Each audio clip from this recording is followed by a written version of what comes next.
pelan-pelan sambil memegang kompas. Ketika itu, dia tiba-tiba mencium bau energi spiritual. Ia tak segan-segan berlari ke arah presiden untuk mencium bau bajunya. CEO tidak menyangka dia akan bertemu dengan wanita gila. Tapi kemudian, si cantik berkata dia akan bertemu Tuhan. Setiap malam dia mengalami serangan jantung. Luke Cham Suyan sedikit curiga, karena dia benar-benar mengalaminya. Gadis itu mengatakan kepadanya, jika kamu ingin hidup, hanya aku yang bisa membantumu. Pertama, gadis itu memberi dia jimat perdamaian. Tapi jika kamu ingin menyerah sepenuhnya, kamu hanya bisa bersamaku. Mendengar cerita ini, Luke Cham Suyan merasa gadis itu gila. Dia memberitahu asistennya untuk membawanya ke kantor polisi. Tapi Luke Cham Suyan tidak tahu. Dia adalah pendiri sekte mistik.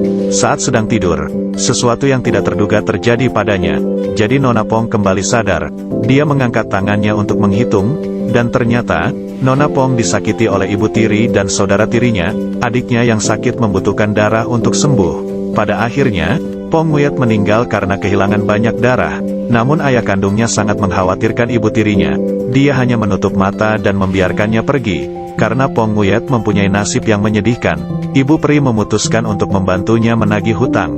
Saat itulah, ayah dan ibu tirinya mengira Pong Nguyet sudah meninggal.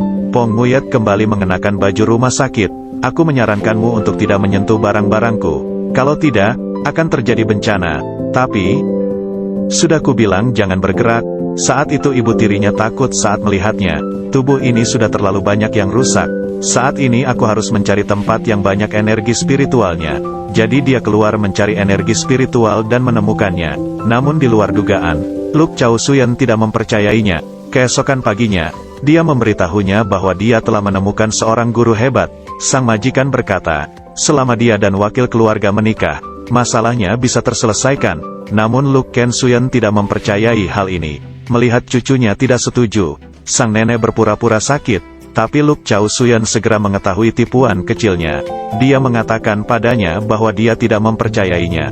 Lagi pula, jika aku menikahinya, bukankah itu sama saja dengan menghancurkan putri orang lain? Lagi pula, aku sendiri tidak akan menikah. Tapi sang nenek tidak mendengarkannya. Benar saja, setelah mendengar itu, ibu tirinya keluar untuk melamarnya. Segera memberitahu sang ayah, bahwa dia tidak akan membiarkan putrinya menikah dengan iblis itu. Tapi sang ayah berkata, dia tidak boleh menyinggung perasaannya. Ibu tirinya memberitahunya bahwa dia masih memiliki seorang putri. Tidak peduli apapun, putrinya sama sekali tidak akan menikah dengan bajingan seperti itu. Dia tersenyum cerah seperti bunga dan memasuki ruangan. Pong Nguyet hanya melihat orang ini. Itu tidak baik sama sekali. Apakah Pong Nguyet masih marah pada ayahmu? Apa yang ingin kamu katakan? Luke datang ke rumah kami untuk melamar. Adik perempuannya memiliki penyakit. Ayah ingin menikahkanmu dengannya. Luke Cham Suyan akan segera mati. Tunggu sampai dia mati. Ayah akan mengizinkan aku menikah lagi.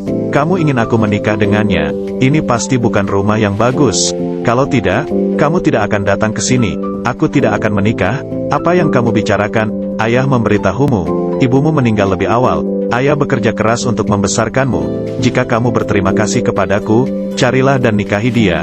Kalau tidak menikah, kamu harus menikah. Tidak tahu malu. Keesokan harinya setelah makan malam, sang adik mulai menggali lubang untuk adiknya. Namun Pong Nguyet mengatakan dia tidak akan menikah. Untuk meyakinkan ibu tiri Pong Nguyet, aku harus mengeluarkan semua keterampilan seni bela diriku. Pong Nguyet telah lama mengetahui, jika dia membiarkan adiknya menikah, aku akan menghitung dengan jariku. Jika orang di ruangan itu akan bangkrut, beberapa orang akan tersesat di tengah jalan. Jika aku membiarkan adikku menikahkannya, ibu tiri tidak bisa berkata-kata. Kamu tidak ingin kami baik-baik saja bukan? Pong Nguyet hendak mengatakan sesuatu. Tanpa diduga, saudara perempuannya meludahi makanannya. Pong Nguyet dengan marah menekan kepalanya. Aku akan membuatmu muntah. Ibu tiri merasa dia tidak bisa tegar. Jadi dia harus lembut. Masih terus-menerus menyanjung Pong Nguyet. Mereka juga menyajikan teh dan kue, agar Pong Nguyet tidak akan menyerangnya. Aku tidak setuju dengan Pong Nguyet. Ibu tiri segera mengeluarkan ponselnya. Lihatlah liontin 6 lapis ini. Pong Nguyet melihatnya dengan kedua bola mata yang bersinar. Bukankah ini semangatku? Dia berkata, dia akan segera pergi. Aku akan menikah. Begitu cepat dia setuju. sehingga ibu tirinya tidak punya waktu untuk bereaksi. Namun kali ini, serangan jantung Luk Chao Chuan kembali kambuh. Ingat apa yang dikatakan gadis di pinggir jalan itu kepadanya.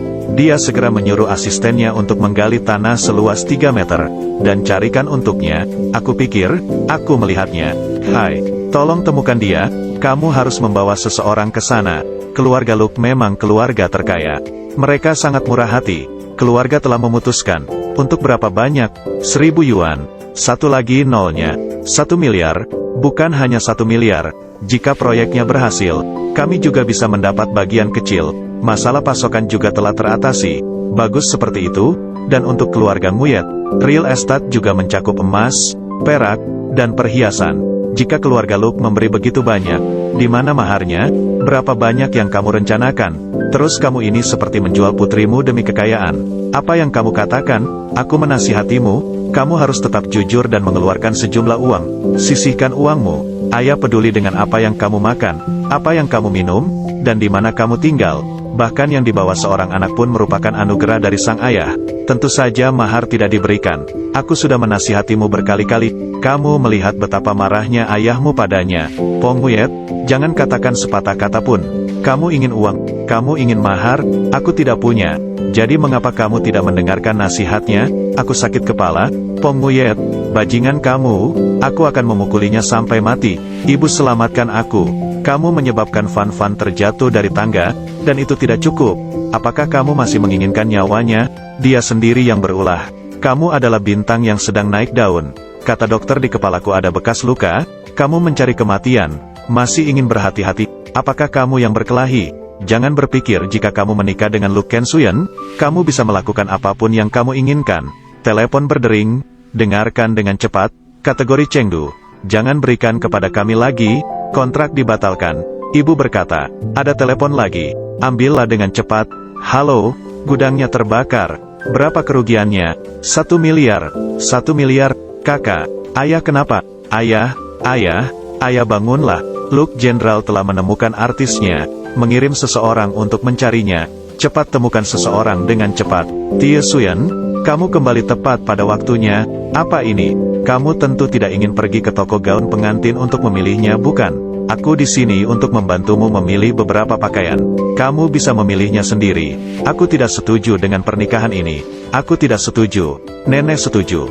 Dia menyebabkan keributan. Aku benar-benar tidak ingin menikah sekarang. Menikahi anak perempuan yang merugikan keluarga orang lain. Apa salahnya? Apa yang kamu katakan? Selama kamu menikahi Putri Pongda, kamu bisa mengubah bahaya menjadi kebaikan. Nenek, sekali lagi aku tidak setuju dengan pernikahan ini. Nenek bisa membatalkannya, atau aku harus meminta Hai menjelaskannya dengan jelas. Itu terlambat, keluarga mereka telah datang. Halo, interior rumah yang cerah, dia berjalan tepat di samping tempat tidur, bahkan tanpa substansi pun. Kamu akan terluka, sulit untuk mempertahankan Feng Shui. Ruangan ini sangat buruk. Luk Chao Suyen belum mati, tidak layak menjadi orang yang mulia. Bagaimana kamu bisa masuk ke dalam sini? Seperti yang diharapkan, kekuatan spiritual dari melepas pakaianmu jauh lebih kuat. Tahukah kamu bagaimana menjadi tidak tahu malu saat pergi keluar? Aku tidak mengenalmu. Bagus. Jangan terlalu kuat, jimatku dapat menjamin keselamatanmu. Jika bukan karena aku, tadi malam kamu akan mati. Energi spiritualmu sangat harum. Kakak, mengapa kamu di sini?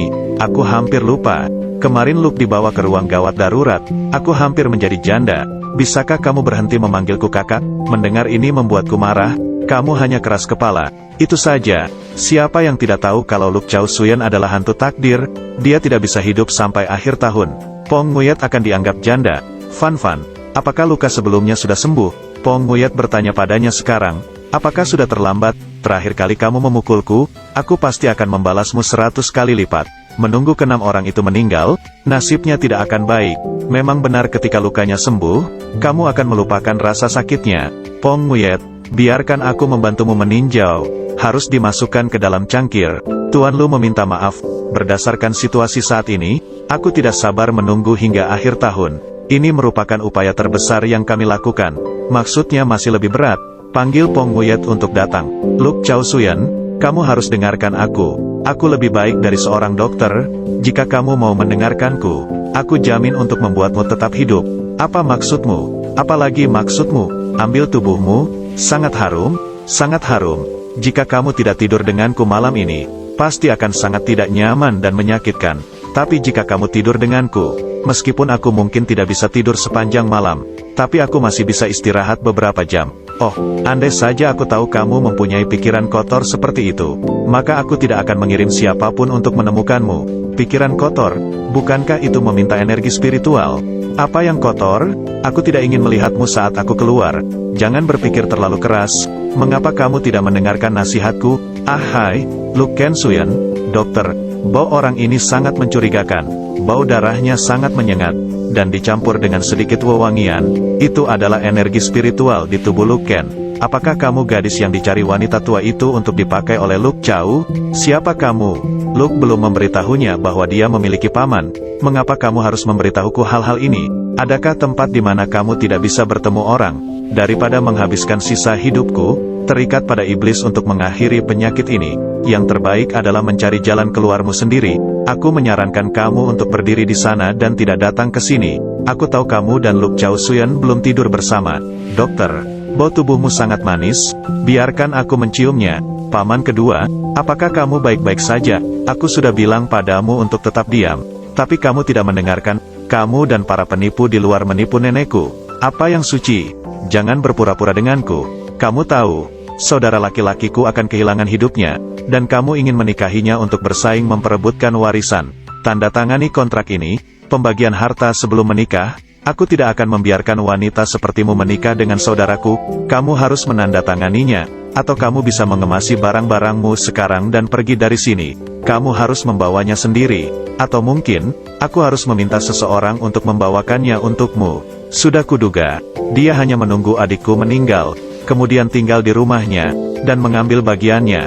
Divisi properti, apakah kamu benar-benar adik perempuan Liu Jin? Kamu tidak tahu apa-apa, tanda tangan dengan cepat. Jika tidak, aku akan memberimu pelajaran. Jadi, siapa yang tidak tahu? Aku mengira kamu adalah musuhnya.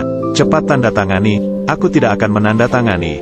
Selain itu, aku menyarankanmu, sebaiknya buang ini ke tempat sampah sekarang.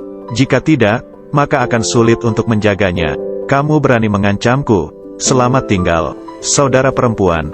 Apakah kamu mencarinya? Benar, paman keduamu juga datang mencariku. Apa yang mereka katakan?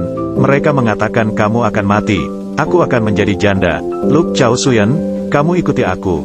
Aku jamin penyakitmu akan sembuh. Aku akan mati. Jika kamu pintar, segera tinggalkan Luke Gia secepatnya. Aku menyarankan kamu untuk tidak bersikap terlalu keras. Jika aku pergi, malam ini ada kemungkinan kamu akan kehilangan separuh hidupmu. Sebenarnya tidak serumit yang kamu bayangkan.